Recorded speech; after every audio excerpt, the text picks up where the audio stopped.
नमस्कार दोस्तों, स्वागत है आपका अपने YouTube channel Lugu coaching centre में। आज की जो क्लास है बेटा, उसमें हम पढ़ने वाले हैं एक्सरसाइज जो आपकी 3.3 है, उसका question number 4th, 5th, 6th and 7th। ठीक है बेटा, इससे पहले जो क्लास हुई थी मैंने उसमें आपको question number 1st, 2nd and 3rd बता दिया था। ठीक है, शुरू करते हैं आज की क्लास। देखिए आपको क्वेश्चन नंबर 4th क्या दिया हुआ है।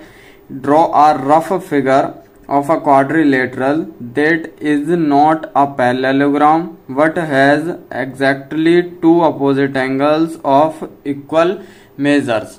ठीक है, इसका मतलब है कि आपको एक रफ फिगर ड्रॉ करना है किसका, क्वाड्रिलेटरल का। ठीक है, जो कि पैरेललोग्राम ना हो लेकिन इसके जो अपोजिट एंगल हो, दो अपोजिट एंगल जो आमने सामने के एंगल हों वो क्या हों, इक्वल मेजर हो। ठीक है, तो इसको हम किस टाइप से, इसके लिए हम काइट ड्रॉ कर सकते हैं।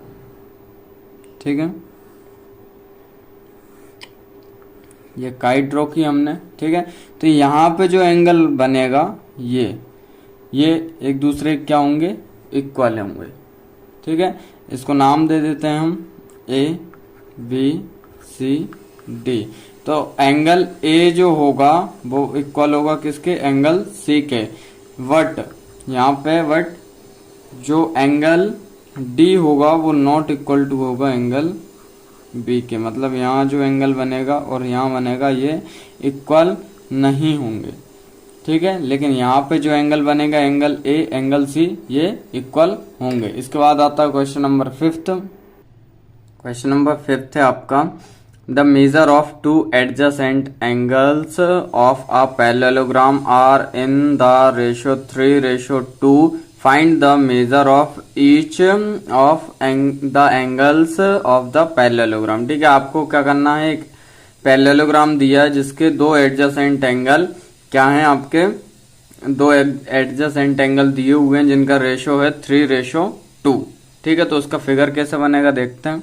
देखिए, तो इसका फिगर बनेगा कुछ इस टाइप का। आपको बनाना है एक पैरेललोग्राम। ठीक है,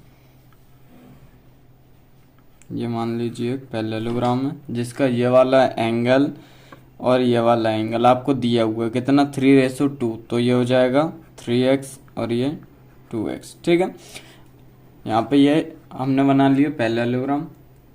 अब यहाँ पे पहला एंगल जो है उसको हम मान लेते हैं। देखिए, लेट वन एंगल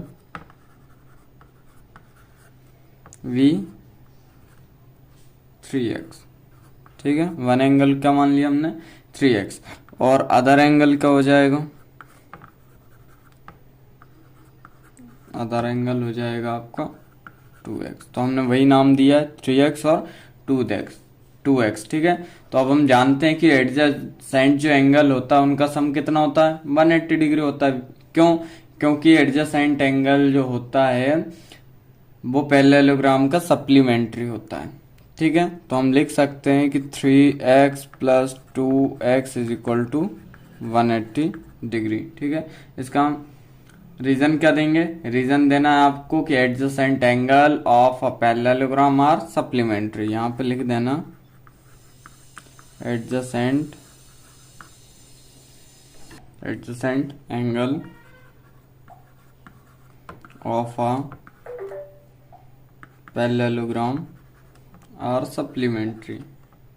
ठीक है, तो इसका जो एडजेसेंट एंगल होता है पैरेललोग्राम का वो क्या होता है, सप्लीमेंट्री। तो हम लिख सकते हैं कि 3x + 2x = कितना होगा बेटा, 180 डिग्री। अब 3x + 2x है तो इसको ये सम हो जाएगा तो क्या हो जाएगा, 5x = हो जाएगा आपका 180 डिग्री। तो यहाँ से x = होगा 180 डिग्री अपॉन 5। जब इसको इससे हम कट करेंगे तो आएगा आपका 36। ठीक है, तो यहाँ पे x की वैल्यू क्या निकली अपनी, 36 डिग्री। ठीक है, अब यहाँ पे ये तो निकली है x की वैल्यू, लेकिन हमें किसकी निकालनी है, 3x की और 2x की। तो यहाँ पे 3 × x की जगह क्या रखेंगे हम, 36। तो कितना आएगा आपका 108। ठीक है, कितना आएगा 108। और दूसरा वाला 2x, तो 2x की जगह रखना है 36 = कितना आएगा बेटा, 72 डिग्री। ठीक है, तो इस टाइप से आपका ये जो 3x वाला एंगल है, एक एंगल इसका होगा 108 डिग्री का, ठीक है, 108 डिग्री का, और दूसरा वाला एंगल जो है वो होगा आपका 72 डिग्री का। क्वेश्चन नंबर 6 है आपका, two adjacent angles of a parallelogram have equal major, ठीक है। इसके बाद आगे है find the measure of the angles of the parallelogram, ठीक है। इसका मतलब है कि आपको एक पैरेललोग्राम दिया, उसके जो दो एडजेसेंट एंगल हैं वो क्या हैं, इक्वल साइज के हैं, ठीक है, उनका मेजर क्या है, इक्वल है। तो मान लीजिए कि ये आपका एक पैरेललोग्राम बनाया हमने, ठीक है। तो यहाँ पे जो एंगल बन रहा है बेटा और यहाँ पे जो एंगल बन रहा है, इनका कहना है कि ये जो एंगल, ये दोनों एंगल हैं, ये क्या हैं, सेम साइज के हैं, जिनका मेजर क्या आ रहा है, सेम आ रहा है, ठीक है। और ये दोनों कौन से एंगल हैं, एडजेसेंट एंगल है। मतलब यदि हम इसकी वैल्यू निकाल देते हैं तो जो वैल्यू इसकी होगी वही वैल्यू इसकी होगी, ठीक है। तो हम मान लेते हैं लेट वन एंगल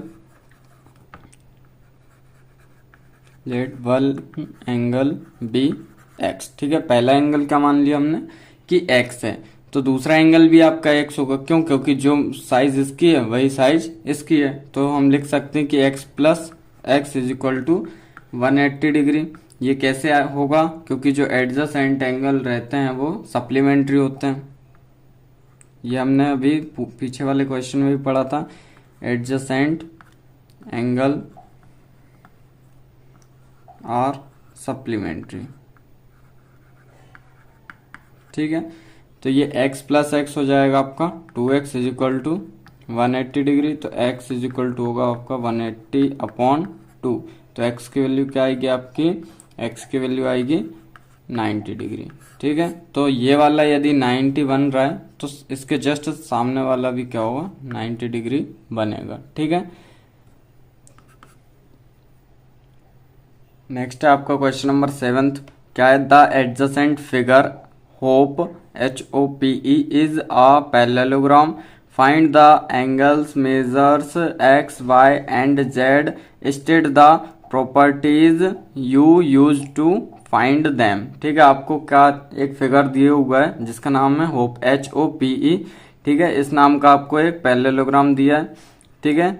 इसमें आपको क्या करना है, जो उसके एंगल्स हैं x, y और z, इनके आपको क्या करना है, वैल्यू निकालना है, मतलब इनको मेजर करना है कि ये कितने कितने डिग्री के हैं। और इसके साथ साथ आपको वो प्रॉपर्टी का नाम भी लिखना है जो प्रॉपर्टी आप यहाँ पे यूज करने वाले हैं, ठीक है। तो यहाँ पे आपको देखिए HOPE, ये तो एक फिगर दिया है, इसमें x, y और z की वैल्यू निकालना है। तो और इसमें एक आपको एक्सटीरियर एंगल दिया हुआ है जो कितना है, 70 डिग्री है। तो यहाँ पे जो एंगल बनेगा उसको हम मान लेते हैं एंगल 1, ठीक है। यहाँ पे जो एंगल बनेगा उसको क्या मान लेते हैं, 1। तो हम लिख सकते हैं कि angle 1 plus 70 degree is equal to होगा आपका 180 डिग्री। क्यों, क्योंकि ये बन रहा है लीनियर पेयर। क्या हो रहा है यहाँ पे, कौन सा बन रहा है, लीनियर पेयर। यहाँ पे इसके इस साइड और इस साइड जो एंगल बनेंगे वो कौन से होंगे बेटा, लीनियर पेयर होंगे, ठीक है। तो लीनियर पेयर एंगल्स का सम कितना होता है, 180 डिग्री। तो इसको हम लिख सकते हैं एंगल 1 यहाँ पे कितना, plus 70 degree is equal to 180 degree. तो यहाँ से angle 1 is equal to 180 degree minus 70 degree हो जाएगा। तो एंगल 1 की वैल्यू क्या आएगी आपकी, 110, ठीक है। अब यहाँ पे एंगल 1 जो है वो कितना आ रहा है, 110 डिग्री का, 110 डिग्री का। तो यहाँ पे एंगल 1 के जस्ट सामने कौन सा एंगल है, इसके जस्ट अपोजिट कौन सा एंगल है, x, ठीक है। कौन सा एंगल, x। तो हम लिख सकते हैं कि एंगल 1 इज इक्वल टू होगा एंगल x के, मतलब दोनों की वैल्यू क्या आएगी, सेम हो जाएगी, ठीक है। ये कैसे आएगा, तो यहाँ पे हम स्टेटमेंट देंगे कि opposite angles of a parallelogram are equal, ठीक है। पैरेललोग्राम के जो अपोजिट एंगल होते हैं वो क्या होते हैं बेटा, इक्वल होते हैं, ठीक है। तो x की वैल्यू क्या आएगी आपकी, 110 डिग्री आएगी। उसके बाद यहाँ पे फिगर में एक बार और देखो, ये जो y है और यहाँ पे क्या है 40 डिग्री का एंगल बन रहा है, तो ये वाला एंगल और ये वाला एंगल कौन सा एंगल है, अल्टरनेट एंगल है। तो यहाँ पे जो y की वैल्यू होगी वही इस एंगल की होगी, मतलब ये एंगल 40 डिग्री का है तो y क्या होगा 40 डिग्री का होगा। ठीक है, ये कहाँ से आया, पहले लिखते हैं कि y इज इक्वल टू कितना हो जाएगा 40 डिग्री हो जाएगा। तो ये आया कहाँ से, स्टेटमेंट देते हैं कि ये जो है अल्टरनेट एंगल इक्वल होते हैं। ठीक है, जो भी अल्टरनेट एंगल्स होंगे वो क्या होंगे बेटा, इक्वल होंगे। ठीक है, इतना क्लियर हुआ। तो यहाँ से x की वैल्यू क्या आई आपकी, x की वैल्यू आई 110 और y की वैल्यू 40 डिग्री।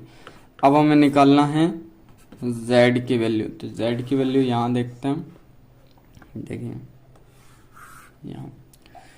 अब यहाँ पे आपको ये जो फिगर दिख रहा है इसमें ये जो एंगल दिख रहा है ये वाला, देखो ये कुछ इस टाइप से बन रहा है और ये यहाँ पे बन रहा है आपका 70 डिग्री और यहाँ पे क्या बन रहा है देखो। तो यहाँ पे जो एंगल बनेगा वही यहाँ पे बनेगा, क्यों, क्योंकि ये कौन से एंगल है, कॉरेस्पॉन्डिंग एंगल है। तो हम लिख सकते हैं, देखो यहाँ पे इस पूरे एंगल का वैल्यू पूछी है, तो यहाँ पे 40 अलग है, z अलग है, लेकिन हमें ये पूरे एंगल की वैल्यू बतानी है। तो हम लिख सकते हैं कि 40 degree plus z is equal to 70 degree. ठीक है, तो इससे हम लिख सकते हैं कि z is equal to 70 minus 40, तो z की वैल्यू क्या आएगी 30 डिग्री। ठीक है, तो इस टाइप से x y z की वैल्यू निकाल दी। x की वैल्यू आएगी आपकी 110, y की 40 डिग्री और z की आएगी 30 डिग्री। ठीक है, ये एक बार फिर से देख लीजिए।